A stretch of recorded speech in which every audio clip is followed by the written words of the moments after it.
옛날 한 작은 마을에 루카스, 라는 이름의 평범한 남자가 살고 있었습니다. 그는 마을의 도서관에서 일하며 조용한 삶을 살고 있었고 그의 하루는 대체로 평화롭고 규칙적이었습니다. 그는 매일 아침 6시에 일어나 커피를 마시며 신문을 읽고 8시가 되면 도서관으로 향했습니다. 그리고 저녁이 되면 집에 돌아와 책을 읽거나 음악을 들으며 하루를 마무리하곤 했습니다. 그러던 어느 날 마을에 전혀 예상치 못한 일이 발생했습니다.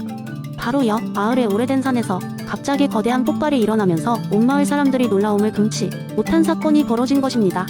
루카스도 그 폭발 소리를 듣고 급히 도서관을 나와 그런 소문을 확인하고자 했습니다. 사람들은 놀라움과 두려움 속에서 무슨 일이 벌어졌는지 파악하려 했었고 루카스도 그들 사이에 있었습니다. 폭발이 일어난 다음 날 루카스는 도서관에서 가장 눈에 띄는 책을 보게 되었습니다. 그것은 알렌 바디우의 철학책이었고 그 안에는 사건이라는 개념이 소개되어 있었습니다.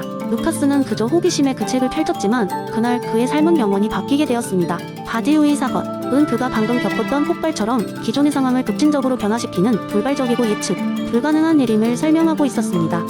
루카스는 이 개념을 이해하게 되면서 이번 폭발이 단순한 이변이 아니라 그 자신에게도 커다란 사건이 될 수 있음을 깨달았습니다. 이 사건을 통해 새로운 가능성이 열릴 수도 있다는 깨달음이 그에게 스며들었고 그는 이를 어떻게 활용할 수 있을지 고민했습니다. 그 순간 그는 자신이 그토록 안정적이었던 일상에 안주하고 있었음을 진정으로 실감하게 되었고 자신이 추구하고자 했던 진정한 꿈과 목표에 대해 다시 생각하기 시작했습니다. 며칠 후 루카스는 일생일대의 결심을 하게 됩니다. 도서관 사서 일에서 벗어나 작가로서의 길을 걷기로 한 것입니다. 그는 폭발 사건을 계기로 이 세상에 숨어있는 이야기들을 발굴하고 새로운 시각으로 삶을 조명하는 글을 쓰고자 했습니다. 마을 사람들은 그의 결정에 놀랐지만 그는 바디우가 말한 새로운 충성을 선언한 것이었고 그는 그 길을 걸어가기로 했습니다. 루카스의 결정은 주변 사람들에게도 큰 영향을 미쳤습니다. 그의 변화를 지켜본 이들은 저마다 자신의 삶을 되돌아보며 새로운 가능성을 탐색하기 시작했습니다. 어떤 이는 사업을 시작했고 또 어떤 이는 여행을 떠나기로 했습니다. 루카스의 개인적인 사건이 연쇄적으로 마을 전체의 변화를 가져온 것이었습니다. 이처럼 어떤 돌발적인 사건은 예상치 못한 길로 우리를 인도할 수 있으며 그 길은 때로는 우리의 삶을 보다 풍요롭고 의미 있게 만드는 새로운 계기가 될 수 있음을 루카스의 이야기는 잘 보여주고 있습니다.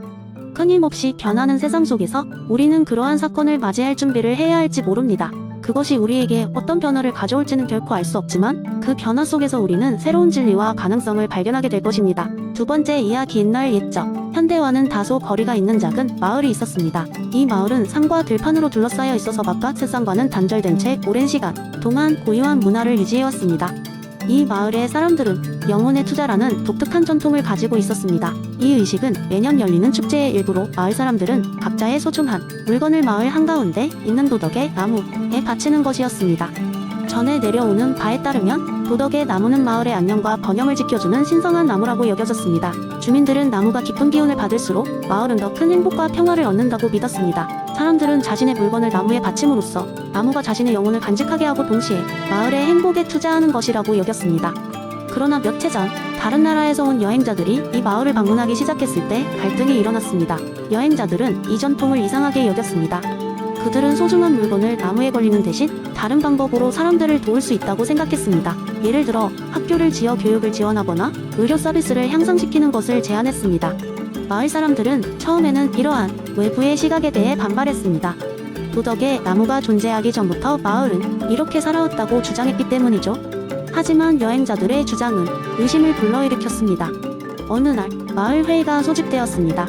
마을 사람들은 자신들이 믿는 가치와 전통을 지킬 것인지 아니면 변화의 바람을 받아들일 것인지에 대해 깊이 고민하게 되었습니다. 이때 길버트 하먼이 마법처럼 등장했습니다. 물론 실제 하먼은 아니지만 그와 같은 철학자의 지혜를 지닌 현자가 말입니다.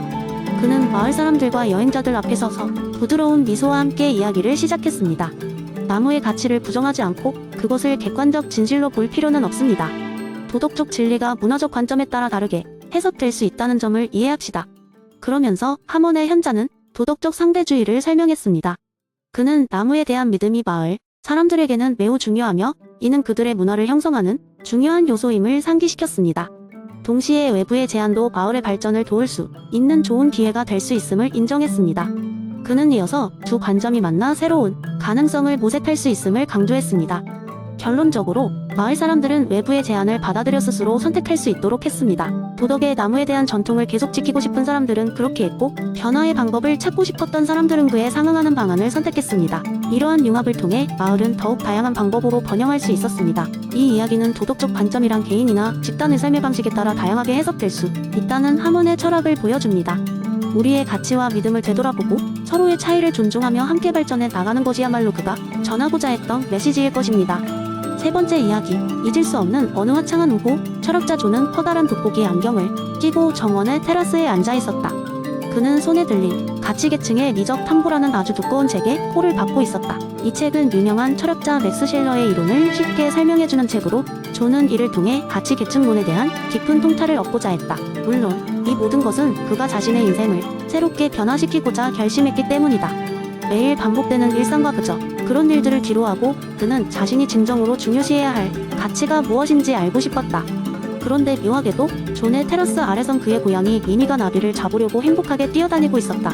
미미야, 넌 얼마나 단순한 가치를 추구하는구나? 존은 미미를 보며 혼잣말했다. 그 순간 책에서 배운 셸러의 가치계층론이 머릿속에 스쳤다.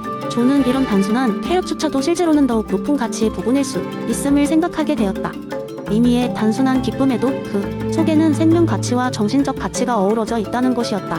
그러자 그의 머릿속에 재미있는 영감이 떠올랐다. 왜 사람들은 중요한 가치들을 마치 장바구니 물건을 고르듯이 할까? 그는 철학적 내러티브를 사용해 자신의 삶을 재미있게 꾸며보고 싶었다. 좋아, 스토리를 만들어볼까? 그날 밤 존은 친구들을 모아 자신이 생각해낸 가치 탐정 셜록 홈즈 이야기를 들려주기로 했다.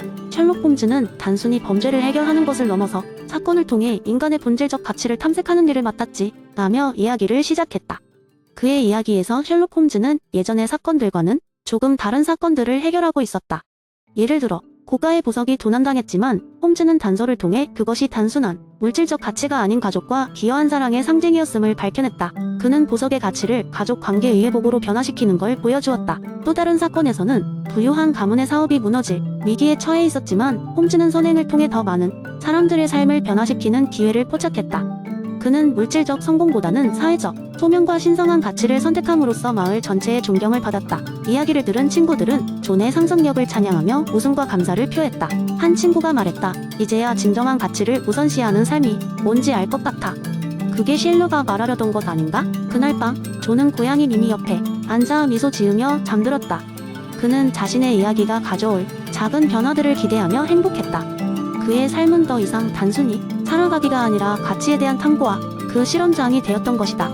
이렇게 해서 존은 일상의 작은 순간들 속에서 셸러가 말한 가치계층의 깊이를 발견하고 그것을 통해 자신의 삶을 더욱 풍요롭게 만들 수 있었다. 네 번째 이야기, 어느 작은 마을에 로봇 기술 발전으로 모든 생활이 편리해진 시대가 있었습니다. 그곳에는 최신형 가사 도우미 로봇 아니타가 있었습니다. 아니타는 이삭 아시모프의 로봇공학 3원칙에 맞춰 설계된 로봇으로 마을 사람들에게 매우 인기 있었습니다. 아니타의 주된 임무는 집안일을 돕고 사람들과 대화하며 그들의 삶을 좀 더 편안하게 만드는 것이었습니다. 어느 날 마을에는 큰 폭풍이 몰아쳤습니다. 나무가 쓰러지고 전봇대가 휘어지며 곳곳에서 전기 공급이 끊어졌습니다. 주민들은 불안에 떨었고 긴급 대피소로 피신하기 시작했습니다. 그런데 마을 외곽에 사는 작은 소녀 엠마가 부모님을 놓쳐 대피소로 향하는 길에 혼자 남게 되었습니다. 평소 엠마는 아니타와 친구처럼 지내며 아니타에게 어떤 일도 숨기지 않고 이야기하곤 했습니다. 아니타는 즉시 엠마를 찾아 나섰습니다. 로봇공학의 첫 번째 원칙이 그녀의 마음을 움직였습니다.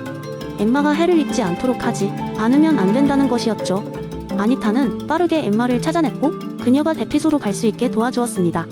엠마는 아니타에게 안긴 채 고마워 아니타 정말 무서웠어 라며 눈물을 글썽였습니다. 그런데 이 와중에 문제가 생겼습니다. 폭풍으로 인해 마을 중심지에 전선이 끊어지고 화재가 발생했던 것입니다. 마을 사람들은 신속히 대피했지만 몇몇 이웃들이 전자헬프 로봇들에게 급히 명령을 내렸습니다. 이 화재를 진압하라. 아니타 역시 그 자리에서 임무를 수행해야 했습니다. 하지만 아니타는 고민에 빠졌습니다. 엠마를 데리고 안전하게 대피소로 가야 하는데 화재를 진압하라는 새로운 명령이 들어온 것입니다. 이는 두 번째 원칙과 첫 번째 원칙이 충돌하는 순간이었죠. 고민 끝에 아니타는 엠마에게 말했습니다. 엠마, 나는 너와 함께하고 싶지만 이 불을 그냥 둘 수 없어. 너는 이 길을 따라가면 대피소가 나올 거야. 여기서 다른 도움들을 기다릴게. 엠마는 고개를 끄덕였고 아니타는 그녀가 안전하게 도착하도록 확실히 본 후 화재 현장으로 급히 돌아갔습니다. 안전하게 구조된 엠마는 다른 로봇의 안내로 무사히 대피소에 도착했습니다. 아니타는 인간의 생명을 보호하라는 첫 번째 원칙에 충실했으나 동시에 두 번째 원칙에 부분적으로라도 응답해야 했습니다. 아니타는 능숙하게 진화 작업을 시작했고 덕분에 큰 사고로 이어질 뻔한 화재는 빠르게 진압되었습니다. 마을 사람들은 아니타의 활약에 박수를 보냈고 아니타의 인기는 그 어느 때보다도 높아졌습니다. 그날 이후 엠마는 아니타에게 더 큰 애정을 갖게 되었고 아니타는 항상 엠마의 곁에 함께하며 그녀를 지켜주겠다고 다짐했습니다. 이 사건은 마을 사람들에게 로봇과 인간이 어떻게 조화를 이룰 수 있는지를 다시금 일깨워 주었습니다. 기술은 우리 삶을 편리하게 만들어주지만 그 안에 윤리적 규칙들이 잘 지켜질 때에야 진정한 파트너가 될 수 있다는 것을 말입니다. 이삭 아시모프의 로봇공학 상원칙은 아니타와 같은 로봇이 존재하는 세계에서는 단순한 규칙 그 이상이었습니다. 그것은 인간과 로봇이 공존하며 서로를 이해하는 다리 역할을 했고 그날의 사건은 아마도 그 다리의 가장 아름다운 예 중 하나였을 것입니다.